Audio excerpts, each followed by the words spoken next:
Hari ini kita akan belajar kebenaran firman Tuhan. Kita akan bahas tentang kitab Ester pasal yang kedua. Dan kita pelajarin bagaimana kita akan menjadi orang-orang yang dikasihi Tuhan. Karena kitab Ester ini berbicara tentang orang-orang yang dapat kasih Tuhan, dapat perkenanan Tuhan. Bapak Ibu, kitab Ester ada beberapa tokoh.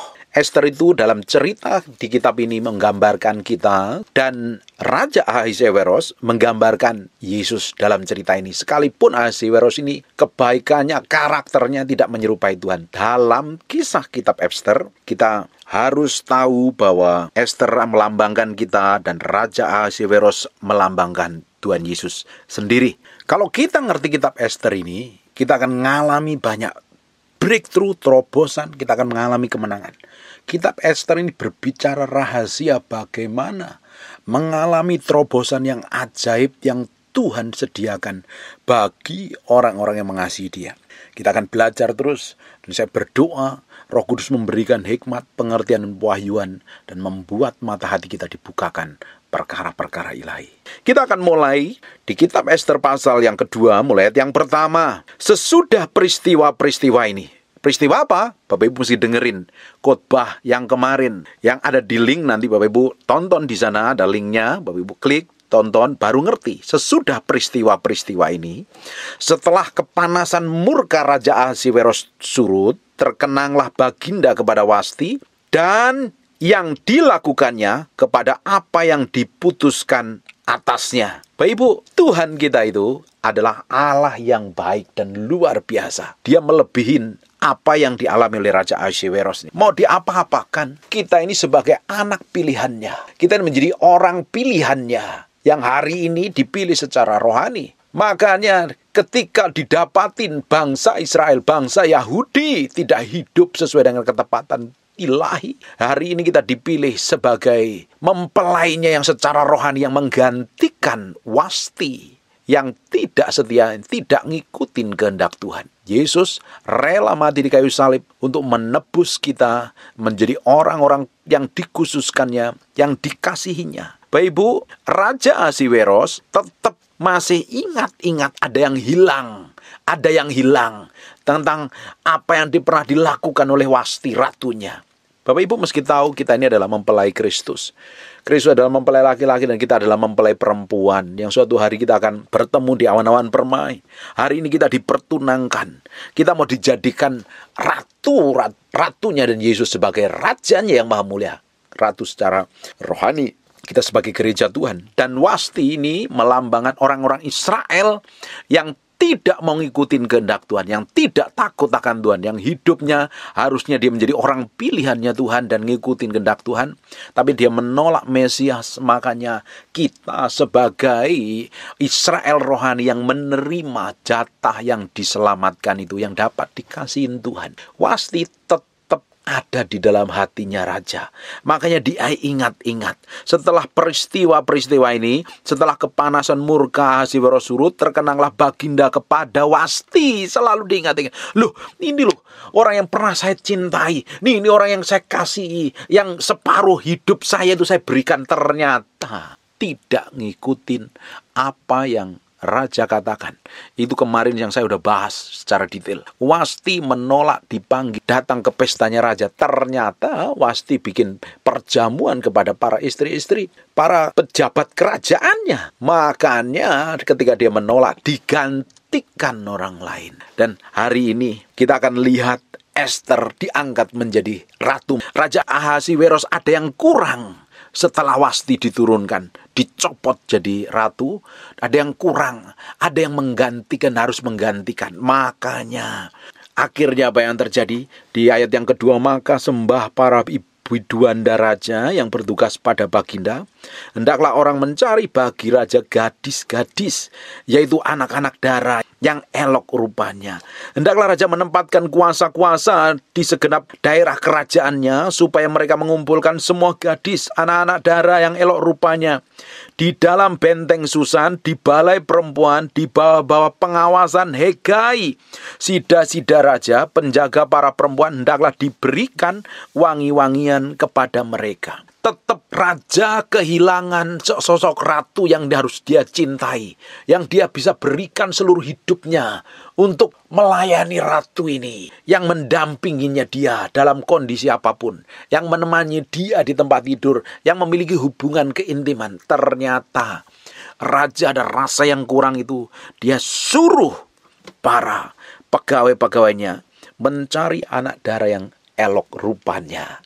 Bapak Ibu, bukankah Tuhan hari ini sedang mencari mempelainya? Didapatin orang yang tidak bercacat celah, didapati orang yang hidupnya benar, hidupnya kudus, dan hidup menyenangkan raja. Kita ini hari ini, kita meski tahu bahwa kita ini harus menyenangkan raja, Allah kita yang maha perkasa loh. Tuhan memang mengasihi semua orang sama rata. Kasihnya Tuhan itu sama rata. Orang yang gak kenal Tuhan sama orang yang cinta Tuhan dapat matahari yang sama, dapat udara yang sama. Tapi dalam momen-momen tertentu, Tuhan memberikan perkenanannya, kasihnya itu kepada orang-orang tertentu berbeda. Dia mengasihi orang-orang tertentu itu berbeda. Memang Tuhan mengasihi semua orang, tapi dia memperlakukan orang tertentu itu berbeda. Bapak Ibu selidikin saja dari kitab Kejadian sampai Wahyu. Kita dapatin orang-orang yang memiliki hubungan dengan Tuhan, yang menyenangkan dengan Tuhan, yang bayar harga lebih, diperlakukan Tuhan berbeda. Nah, harusnya hidup kita nih hari ini menyenangkan hati raja kita, supaya kita didapatin seperti anak darah untuk menggantikan posisinya Wasti.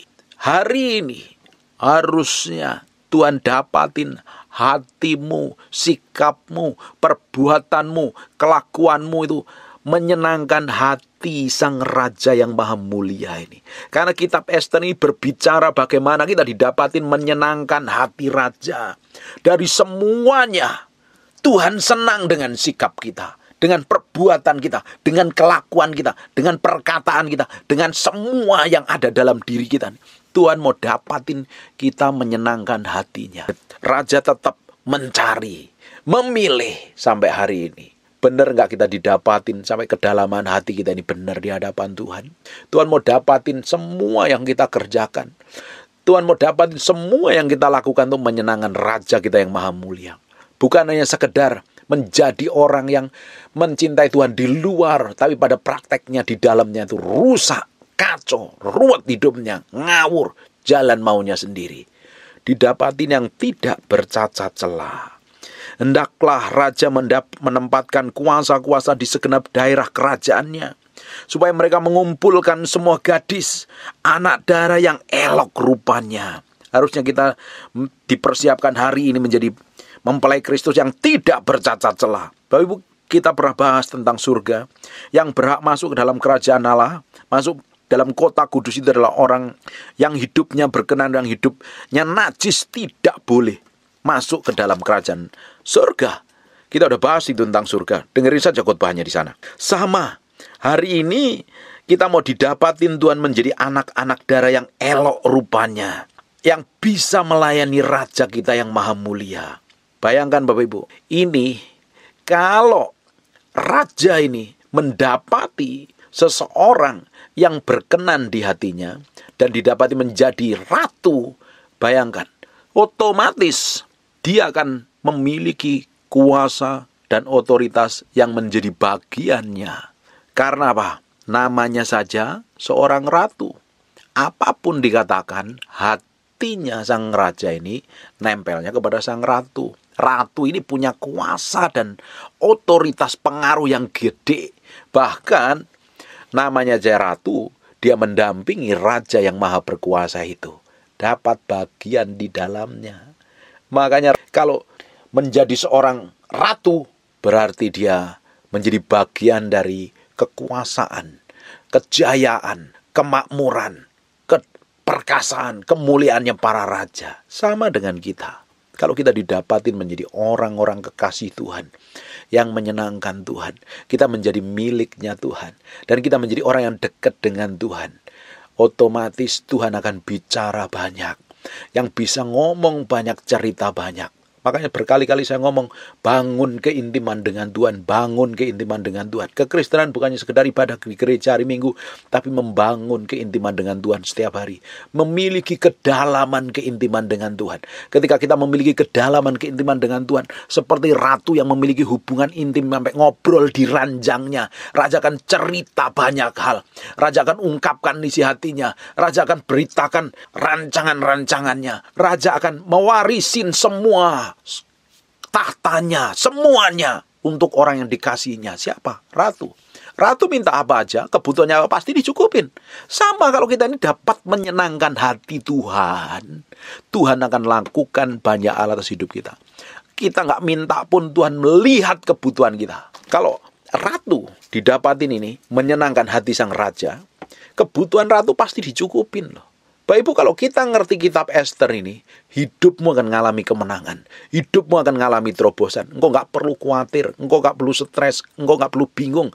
Tapi engkau akan menikmatin rajamu yang mengurusin hidupmu, yang memproteksi hidupmu, yang menjagaimu. Dia yang penuh kuasa, dia yang penuh otoritas, dia yang punya banyak malaikat akan menjaga hidupmu. Nggak perlu khawatir, nggak perlu stres. Yang jadi masalahnya, kita benar nggak menempatkan Tuhan kita sebagai raja di atas segala raja dalam hidup kita? Benar nggak kita ini menempatkan Tuhan jadi yang utama dan terutama? Jangan-jangan Yesus tidak menjadi raja dalam diri kita, tapi kita sendiri yang memerintah, penuh kedagingan, ego, hawa nafsu, keras kepala, susah dibentuk, maunya sendiri, nggak mau ngikutin kebenaran firman Tuhan. Kamu jalan sesuai dengan caramu sendiri, kamu hidup semaumu sendiri. Yesus tidak menjadi raja, tapi dagingmu, egomu, hawa nafsu yang menjadi raja. Ujungnya engkau akan dikalahkan. Raja yang mempunyai otoritas engkau dikalahkan. Dan akhirnya iblis menguasai hidupmu. Iblis yang memerintah hidupmu. Kekristenan ini bukan sekedar hanya datang ibadah, tapi kelakuannya bejat, hidupnya ngawur. Tapi kita menempatkan Tuhan sebagai raja. Ketika seorang menghadap raja, Bapak Ibu nanti kita pelajarin, Ester ini bukan siapa-siapa. Dia anak yatim piatu. Hanya dibesarkan oleh pamannya namanya Mordekai. Dia bukan siapa-siapa. Ketika dia didapatin menyenangkan raja, dia menjadi orang yang paling dikasihin raja. Kalau hidupmu tidak didapatin menyenangkan raja, bagaimana mungkin rajamu berkenan dalam hidupmu? Dikuasain kedagingan ego dan hawa nafsumu sendiri. Ujung hidupmu akan hancur, kacau, dan berantakan. Kitab Ester mengajarkan bagaimana kita nih bisa mengambil hati sang raja, menyenangkan raja yang maha mulia. Raja kita namanya Yesus Kristus yang bertata kekal untuk selama-lamanya. Bayangkan kalau hidup kita ini setiap hari didapati menjadi anak darah yang elok rupanya.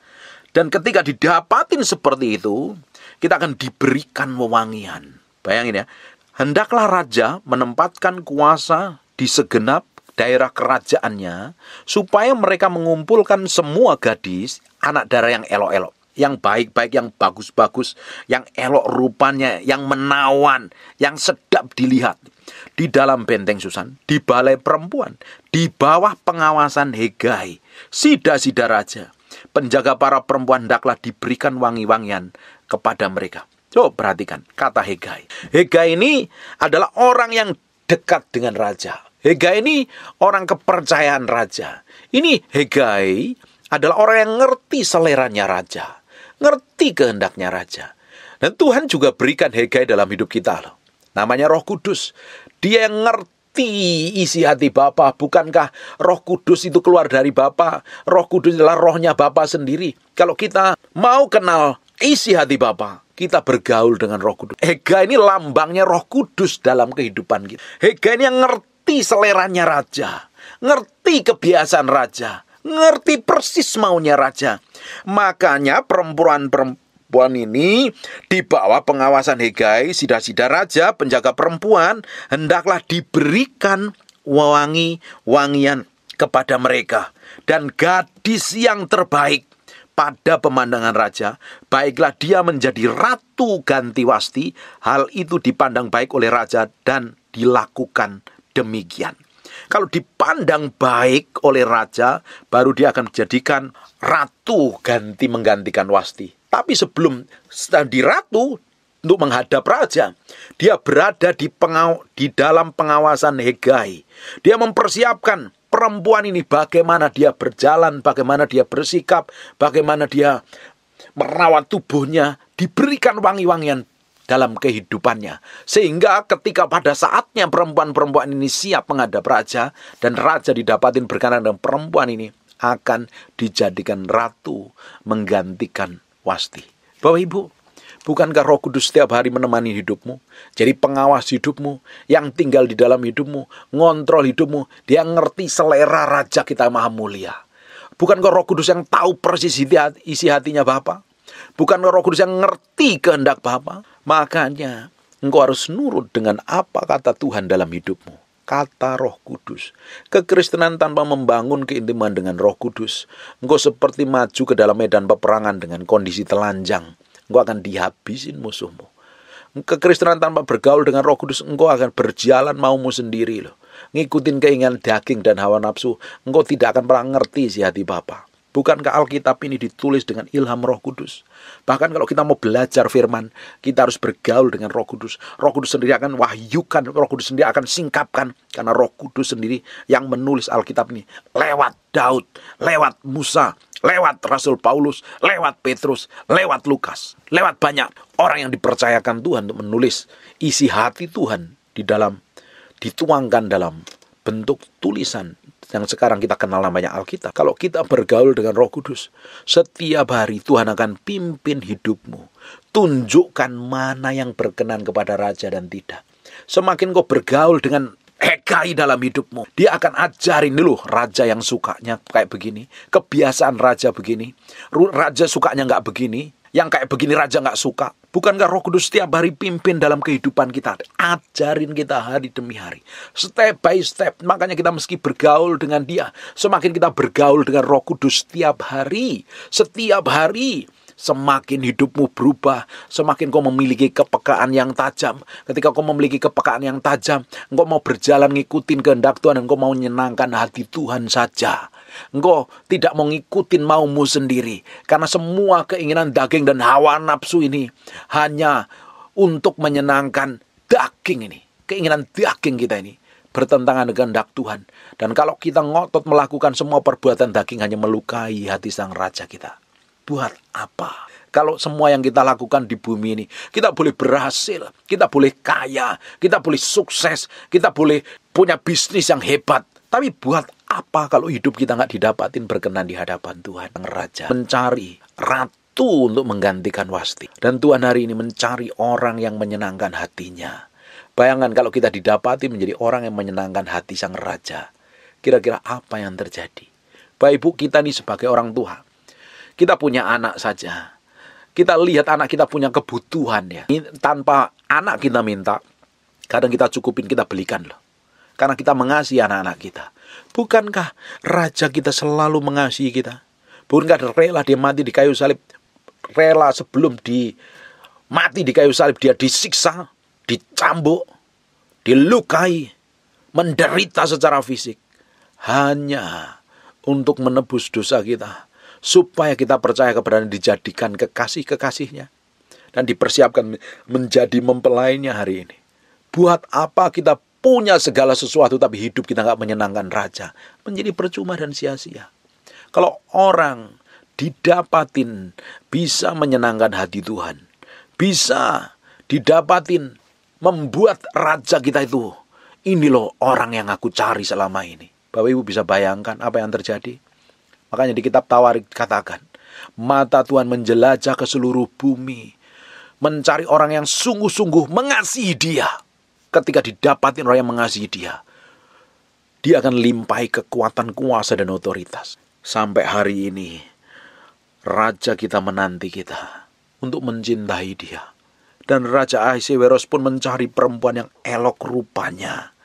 Bukan hanya sekedar pingin dijadikan istri. Dia pingin, wah kalau saya jadi istri saya begini-begini, saya dapat otoritas begini. Tapi sungguh-sungguh perempuan yang mengasihi sang Raja harus didapatinya.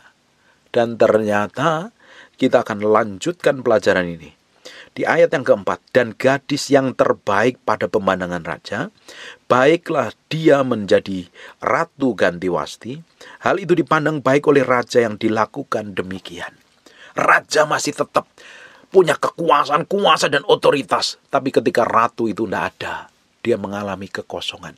Tidak ada yang bisa diajak ngobrol. Tidak ada yang bisa diajak melakukan hubungan intim. Tidak ada yang bisa diajak cerita di tempat tidur. Dia ngomong-ngomong, ungkapkan isi hatinya. Raja ngalami kesepian. Bukankah Tuhan juga ingin merindukan kita sebagai orang-orang yang bisa dipercaya, memiliki keintiman, bisa dengerin Tuhan banyak cerita. Kita bangun keintiman, kita mencintai Tuhan dengan segenap hati. Jangan engkau percaya Tuhan karena engkau ingin diberkati. Engkau melayani Tuhan karena engkau ingin masuk surga. Jangan engkau menjadi orang Kristen karena engkau ingin kaya raya. Salah motivasimu. Engkau mencintai Tuhan, mengasihi Tuhan karena dia layak dicintai, karena dia mencintai kita lebih dari apapun.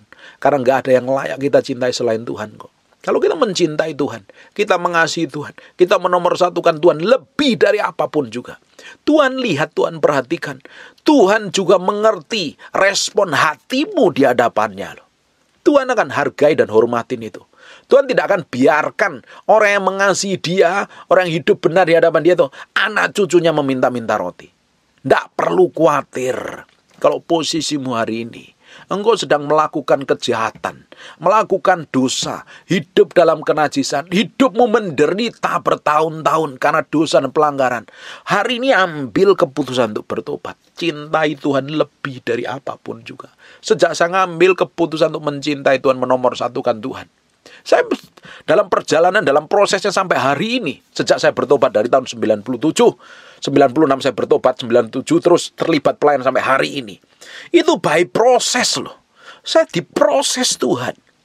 Seringkali jatuh bangun, tapi hati saya tidak pernah berpaling kepada Tuhan saya. Saya tetap mencintai dan mengasihi Tuhan.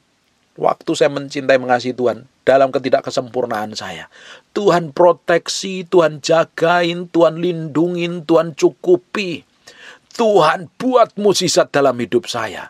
Sampai hari ini Tuhan berkati dan promosi saya. Itu karena kebaikan Tuhan. Kalau kita ngerti itu saja, tidak mungkin kita ini mau nggak mengasihi Tuhan. Kita pasti mencintai Tuhan dan menomorsatukan Tuhan lebih dari apapun juga. Karena dia satu-satunya yang harus memerintah dan menjadi raja dalam kehidupan kita. Kalau hari ini engkau mencintai dunia, engkau ngejar dunia, ngejar semaumu sendiri, ngejar keinginanmu, ngejar hawa nafsumu, itu tidak akan pernah memuaskan hidupmu. Engkau malah hidupmu hancur, mengalami kehampaan. Kalau itu terjadi dalam hidupmu hari ini, datang sama Tuhan, serahin hidupmu sama Tuhan, belajar menyenangkan Tuhan. Saya sudah ulang berkali-kali. Kasih Tuhan itu sama rata. Tapi Tuhan akan memperlakukan orang-orang tertentu berbeda kalau didapatin mencintai dan melakukan lebih di hadapan Tuhan. Orang-orang yang bisa menyenangkan hati Tuhan, mengerti isi hati Tuhan, orang-orang ini akan dipercayakan perkara-perkara ilahi yang dahsyat dalam hidupnya. Dari beberapa hari kemarin kita belajar dari kitab Nehemia, sekarang kita belajar kitab Ester. Jadi orang yang di atas rata-rata. Kasih Tuhanmu, cintai Tuhanmu, nomorsatukan Tuhan lebih dari apapun juga. Lebih dari apapun juga. Justru ketika kita memberi hati kita sepenuhnya di hadapan Tuhan, dan Tuhan akan dapatin hati kita ini menjadi orang-orang yang didapatin menyenangkan Tuhan. Tinggal tunggu waktu saja. Promosi dan peninggian yang datangnya dari Tuhan akan memenuhi hidupmu. Engkau akan menikmati semua kebaikan Tuhan. Dimulai, engkau harus didapatin menjadi orang yang wangi di hadapan Raja kita. Tidak bercacat celah. Kan by proses semuanya. Gak ada orang baru bertobat langsung dewasa rohani dan ngerti segala sesuatu. By proses. Lah waktu diproses tadi itu loh proses yang tidak enak. Tapi ujungnya kan dipersiapkan untuk menjadi seorang yang berkenan di hadapan Tuhan. Prosesnya tidak gampang ini. Tidak mudah ini. Ayat 5, pada waktu itu ada dalam benteng Susan seorang Yahudi yang bernama Mordekai bin Yair bin Simei bin Kis, seorang Benyamin, yang diangkut dari Yerusalem sebagai salah seorang buangan yang turut dengan Yekonya Raja Yehuda. Ketika ia diangkut ke dalam pembuangan oleh Raja Nebukadnezar, Raja Babel. Mordekai itu pengasuh Hadasa. Nama Esther, nama Yahudinya aslinya Hadasa. Esther itu nama Persia yang artinya bintang. Esther anak saudara ayahnya, sebab anak itu tidak beribu dan bapak lagi. Gadis itu elok rupanya. Perhatikan, ini Esther, ini anak yatim piatu yang diasuh oleh Mordekai. Ini pamannya. Ini orang-orang yang masuk ke dalam pembuangan. Mordekai itu pengasuh Hadasa. Hadasa itu Esther, yakni Esther, anak saudara ayahnya. Sebab anak itu tidak beribu bapa lagi. Gadis itu elok perawakannya, dan cantik parasnya. Ini lengkap sekali. Ketika ibu bapaknya mati, ia diangkat sebagai anak oleh Mordekai. Bayangkan, ini bukan siapa-siapa. Ini orang yang biasa-biasa saja. Ini adalah orang yang sederhana. Dan akhirnya diangkat menjadi ratu. Itu karena sesuatu yang luar biasa. Kalau tidak ada sesuatu yang luar biasa, tidak mungkin dia menjadi seorang ratu dan menyenangkan hati sang raja. Perhatikan ayat 8. Setelah titah dan undang-undang raja tersiar dan banyak gadis dikumpulkan dalam benteng Susan, di bawah pengawasan Hegai, maka Esther pun dibawa masuk ke dalam istana raja di bawah pengawasan Hegai, penjaga para perempuan. Esther di bawah pengawasan Hegai. Hari ini harusnya engkau juga berada di bawah pengawasan Hegai dalam hidupmu, namanya Roh Kudus. Karena engkau sedang dipersiapkan untuk menghadap raja suatu hari. Suatu hari engkau akan menghadap raja dan didapatin baumu harum, wajahmu luar biasa, kelakuanmu elok dan menyenangkan hati Tuhan, dan raja akan berkenan. Silakan masuk mempelaiku. Masuklah. Masuk ke meja perjamuan kawin anak domba. Kita semuanya akan didapatin seperti itu. Dan itu by proses, Bapak Ibu. Ayat yang ke-9, maka gadis itu sangat baik pada pemandangannya dan menimbulkan kasih sayangnya. Sehingga Hegai segera memberikan wangi-wangian dan pelabur kepadanya. Dan juga 7 orang dayang-dayang terpilih dari istana raja kemudian memindahkan dia dengan dayang-dayang ke bagian yang terbaik di dalam balai perempuan. Esther tidak memberitahukan kebangsaan dan asal-usulnya karena dilarang oleh Mordekai. Ini Esther ini nurut loh. Orang kalau mau nurut sama otoritas di atasmu, makanya belajar tunduk sama otoritas. Kalau engkau ini memberontak ya, engkau nggak tunduk sama otoritas, engkau nggak dapat berkat, engkau malah dapat kutuk. Esther ini orang yang nurut apa kata Mordekai. Makanya dia pakai nama Esther supaya tidak ketahuan dia orang Yahudi. Esther adalah orang yang nurut dengan apa kata orang tuanya yang namanya Mordekai. Karena dia diangkat anak sebagai Mordekai. Ketika dia menurut, tiap hari berjalanlah Mordekai di depan pelataran balai perempuan itu untuk mengetahui bagaimana keadaan Esther dan apa yang berlaku di atasnya. Dia bertanggung jawab, diperhatikan ini. Esther ini apa yang terjadi ini? Ini bapak yang tanggung jawab loh. Mordekai ini adalah sangat perhatian sekali. Bukan kalau di sekitar hidupmu ada orang-orang otoritas orang rohani yang ditempatkan dalam hidupmu, yang memperhatikan hidupmu. Bisa saja itu gembalamu, itu pendetamu, itu mentormu, atau siapapun lah orangnya yang membantu hidupmu untuk berjalan dalam kebenaran kesucian. Jangan berontak dengan otoritas di atasmu. Kalau engkau berontak di atas otoritasmu, engkau bukan mendapat berkat, engkau mendapat kutuk. Esther tahu persis dia ngikutin petunjuk orang di atasnya. Namanya Mordekai. Tidak hanya berhenti sampai situ. Esther pun ngikutin apa kata Hegai. Karena dia tahu Hegai ini adalah orang kepercayaan raja. Apa yang kata Hegai, dia ikutin, dia turutin. Ada orang-orang tertentu gak bisa menaklukkan diri dengan otoritas di atasnya. Mentang-mentang dia punya duit, mentang-mentang dia lebih hebat, punya jabatan tinggi, rajin memberikan persembahan ke gereja, dia coba ngatur-ngatur di gereja. Dengerin, kalau itu bukan kehendak Tuhan, engkau di bawah kutuk hidupmu tambah hancur. Dan jangan pernah memulai pelayanan karena engkau memberontak dengan pemimpin di atasmu. Dengan gembalamu, engkau coba memberontak. Nggak ngikutin, engkau nggak baik-baik. Engkau melakukan pemberontakan, engkau buka pelayanan sendiri, atau buka gereja sendiri. Tidak akan menjadi berkat. Pelayanan dibangun dengan pemberontakan, dengan otoritas di atasnya. Hanya menjadikan engkau hidup dalam kutuk. Engkau akan memuridkan pemberontak selanjutnya. Kalau engkau ingin memulai pelayanan sendiri, ngomong baik-baik dengan gembalamu. Dan jangan pernah melawan otoritas di atas hidupmu. Siapapun kau. Karena ada otoritas yang ditempatkan Tuhan dalam kehidupan kita. Dengerin khotbah saya tentang otoritas, saya pernah ngajarin. Kita ini tinggal di negara Indonesia. Kita harus respect dengan hukum yang berada di Indonesia. Kalau engkau melawan hukum yang ada di Indonesia, hukum tidak akan membelamu. Hukum akan melawanmu. Dan ada otoritas rohani yang ada di atas hidupmu. Bisa itu mentor rohanimu, gembalamu, pemimpinmu, peminsel dan lain sebagainya. Ikutin apa kata mereka. Selama dia hidup benar, ikutin. Dia akan memimpin orang-orang rohani yang di atasmu, akan memimpin hidupmu semakin hari semakin kenal Tuhan, semakin mencintai Tuhan. Dan di keluarga ada otoritas namanya suami. Para istri harus tunduk dan respek dan hormat. Ini kemarin di pasal pertama, saya udah bahas detail ini.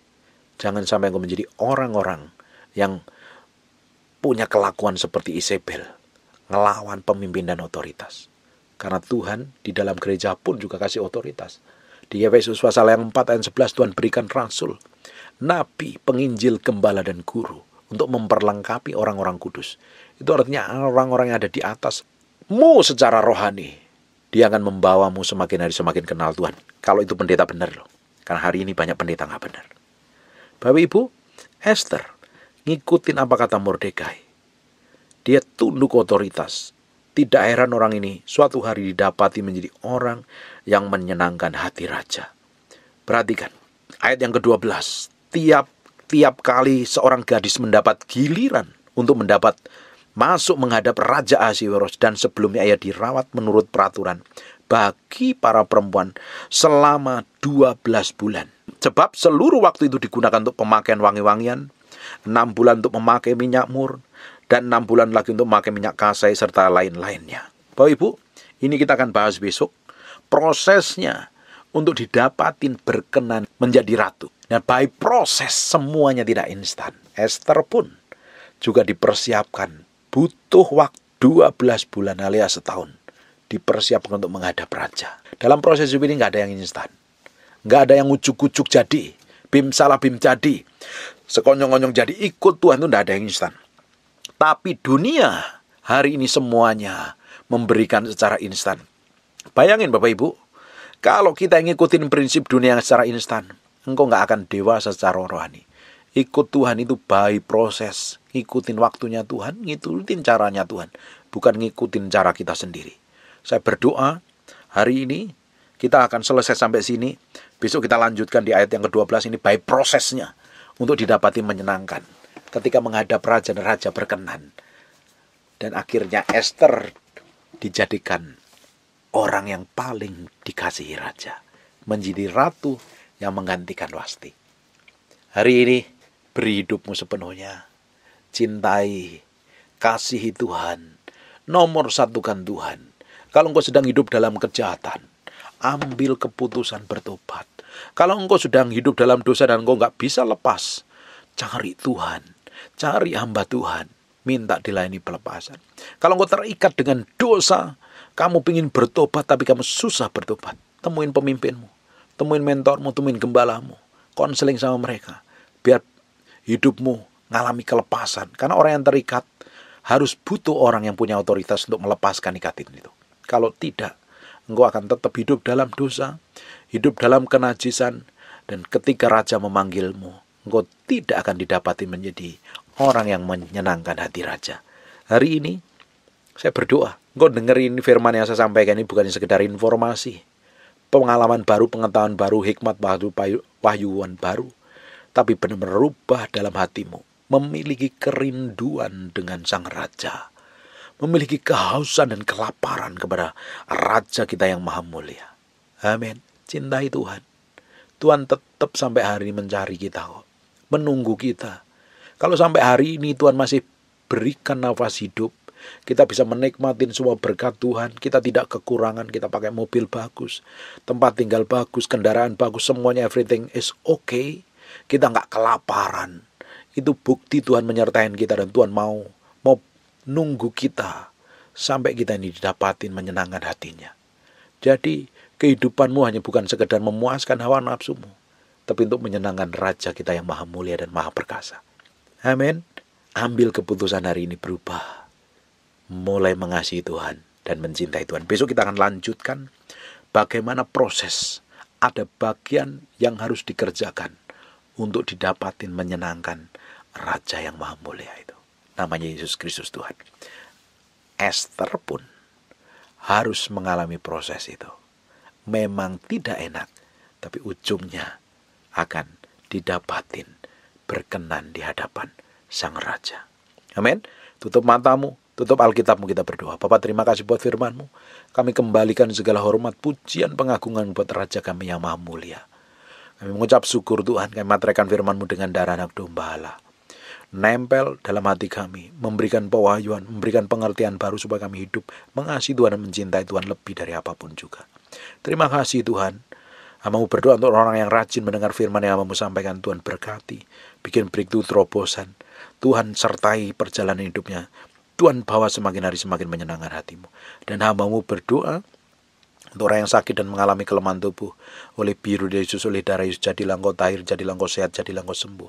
Jadi seperti aku doakan dan katakan, dalam nama Yesus, kami berdoa dan mengucap syukur. Haleluya. Amen. And God bless you. My hand in surrender to your name, Most High. I'm yielding to your Spirit, walking in your love. Jesus, I adore. Jesus, I adore. Jesus, I adore your holy name. Dipenuhi kemuliaan, dipenuhi kemuliaan.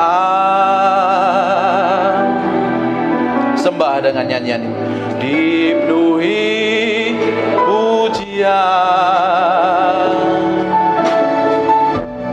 Kami berikan yang kalem saja.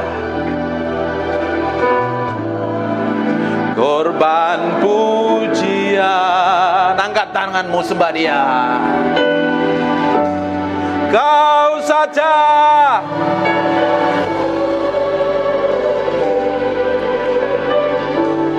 Kau saja yang layak.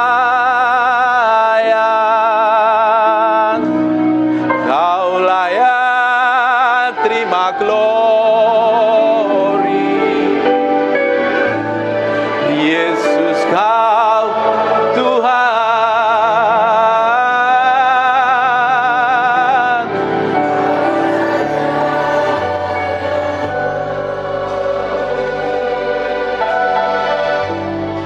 Kau saja yang layak. Kau layak terima glory. Hanya Tuhan.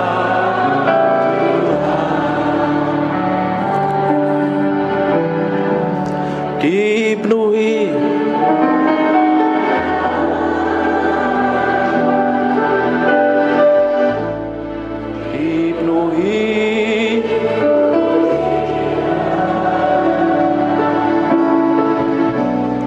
kami.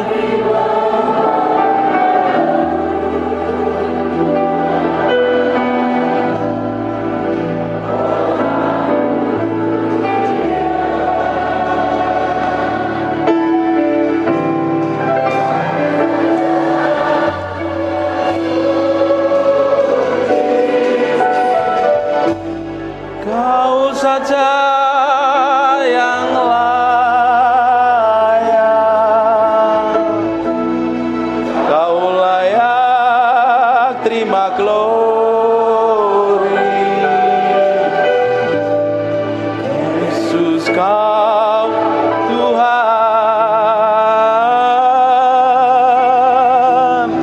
Kau saja.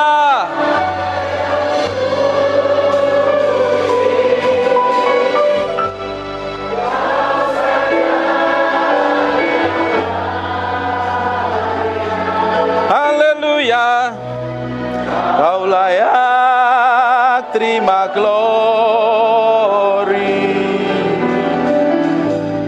Hanya Kau Tuhan. Tetap fokus sama Tuhan, tetap main yang benar. Roh Kudus, aku minta urapan itu dan mengalir dari ujung ke ujung. Aku berdoa urapan itu sedang turun dalam ruangan ini.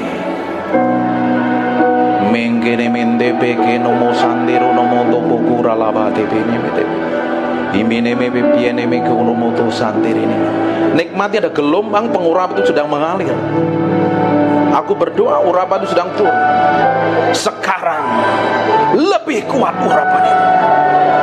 Pake nomo soko henaramante kono. Hinemente pepe pikiana rabahana maseko. Hipeko naralabatabaka. Terus ada beberapa orang sedang dijamah Tuhan. Aku berdoa semakin kuat urapan itu turun. Now in Jesus name. Terus Roh Kudus, bagianmu sekarang. Bagianmu sekarang. Apakah nama sekonomo? Ikere BTPP kiene mendebeki nomoko sante konomo. Ine mendere bebe piana mabahana masya. Irala baka harabasha nama takara nama sekene mendebeki. Terus semikuna lama dabang. Terus kita akan nikmatin Tuhan. Kita nikmati hadiratnya.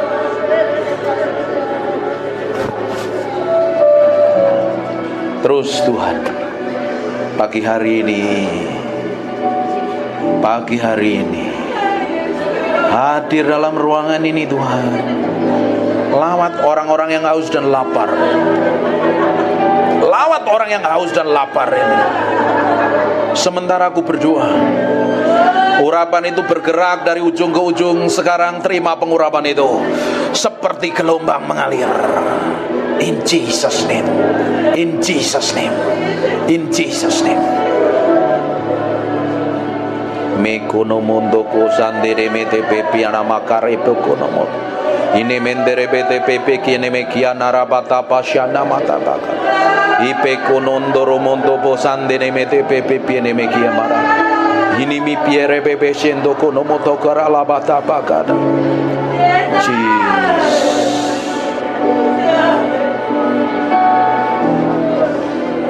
Terus Tuhan, buat sesuatu yang berbeda pagi hari ini. Kau lihat orang yang haus dan lapar ini Tuhan. Mereka akan dilawat Tuhan. Mereka akan dilawat Tuhan. Mereka yang sudah kering, angkat tanganmu yang udah kering, lama gak ngalami Tuhan. Minta sama Tuhan, minta sama Roh Kudus pagi hari menjamah hidupmu. Aku lepaskan urapan ini turun di antara umatmu. Ada kuasa Allah yang bergetar. Tiba-tiba ada beberapa orang dijamah Tuhan.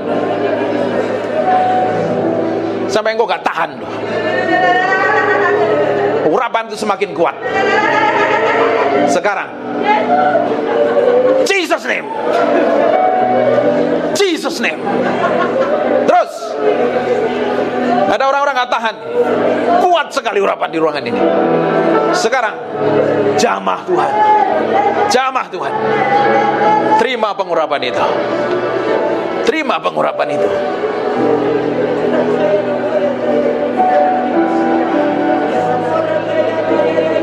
Terus yang sudah bisa nyembah, pakai sembah Tuhan. Izinkan Tuhan hadir menjamah hidupmu pagi hari ini. Buat hatimu haus dan lapar ingin kenal Tuhan lebih dari apapun juga. Engkau menguasai, bukan aku bukan siapa-siapa. Ini bagianmu menjamah umatmu.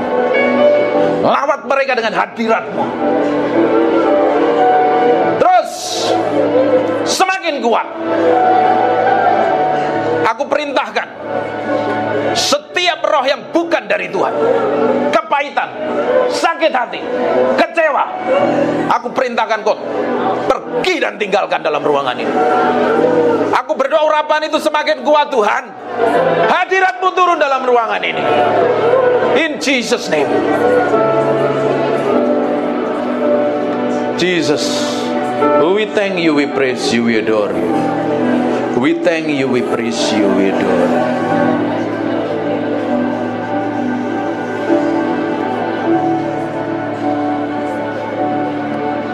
We praise you, we adore you.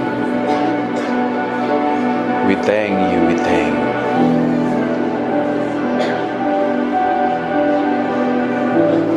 Aku berdoa Engkau tetap tinggal dalam ruangan ini menjamah umat. Haleluya.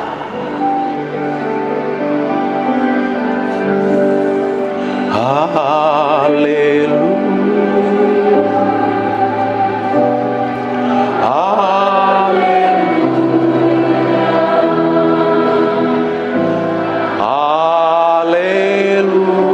Angkat tanganmu, sembah Dia.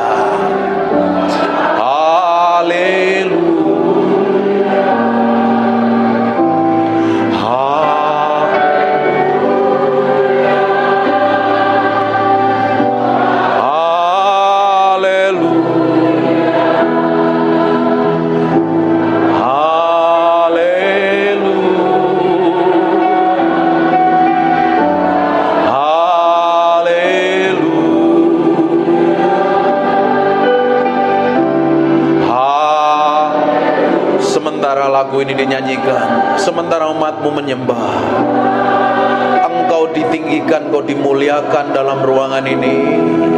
Engkau saja yang layak disembah dan ditinggikan. Biar urapanmu mengalir dalam ruangan ini. Aku berdoa pengurapan Ibu sedang turun dalam ruangan ini.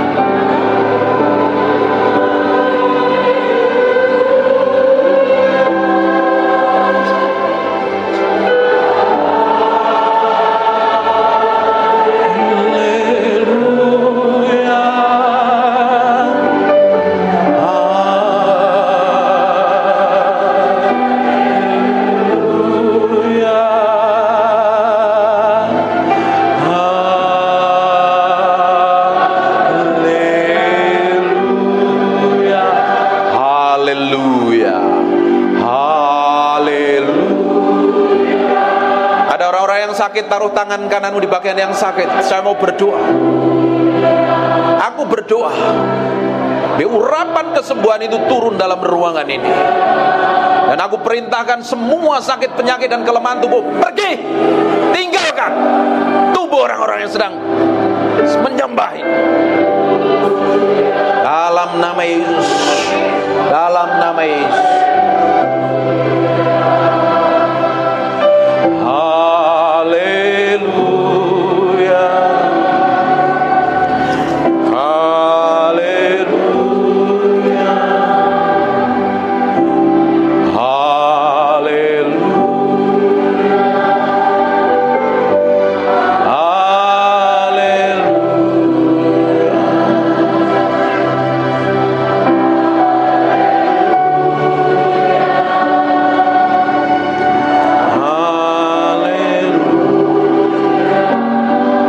Dalam nama Yesus, aku berserah penuh kepadamu.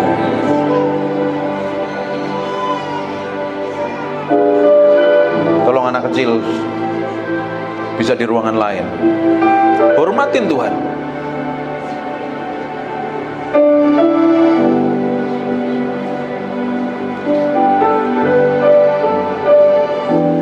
kasih Tuhan. Terima kasih Tuhan. Kalau anaknya diam nggak apa-apa. Kalau anaknya berisik, suruh pindah ke ruang lain. Terima kasih. Terima kasih buat hadirat-Mu. Terima kasih buat jamahan-Mu. Yang mau duduk diam, tetap menyembah Tuhan dan menikmati hadirat Tuhan. Dalam nama Yesus, haleluya, amin. Amin, amin. Buka matanya, silakan duduk. Yoro laini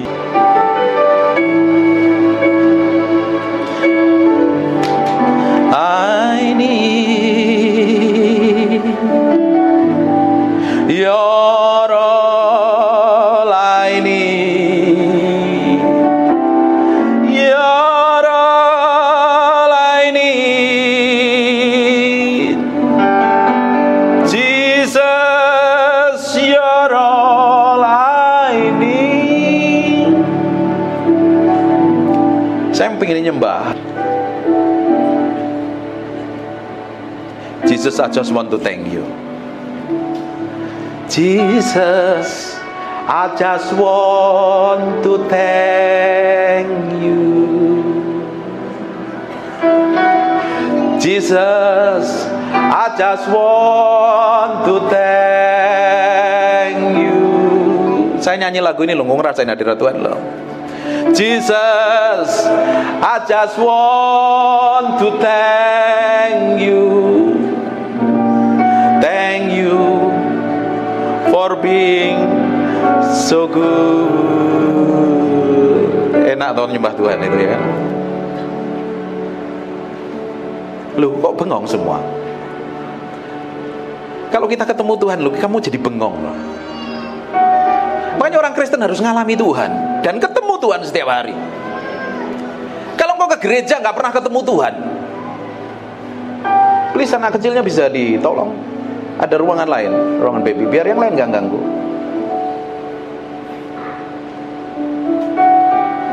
Kalau kita ngalami Tuhan, kita ketemu Tuhan, kita memiliki hubungan kedekatan dengan Tuhan. Hidupmu berbeda, kelakuanmu berbeda, sikapmu berbeda.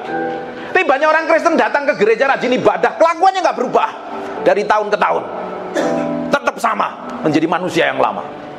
Harusnya setiap hari kita berjalan bersama Tuhan, bergaul dengan Tuhan. Karakter, sikap, kelakuan, tindakanmu berubah menjadi sama seperti Tuhan. Harusnya, tapi tidak semua orang nyampe ke sana. Dia lebih seneng ngikutin dagingnya, ngikutin hawa nafsunya, ngikutin egonya, tidak mau tunduk dan submit kepada Tuhan. Terus berharap dipakai Tuhan, berharap hidupnya ngalami kemuliaan Tuhan, sampai matamu biru dan rambutmu merah, tidak akan pernah berubah.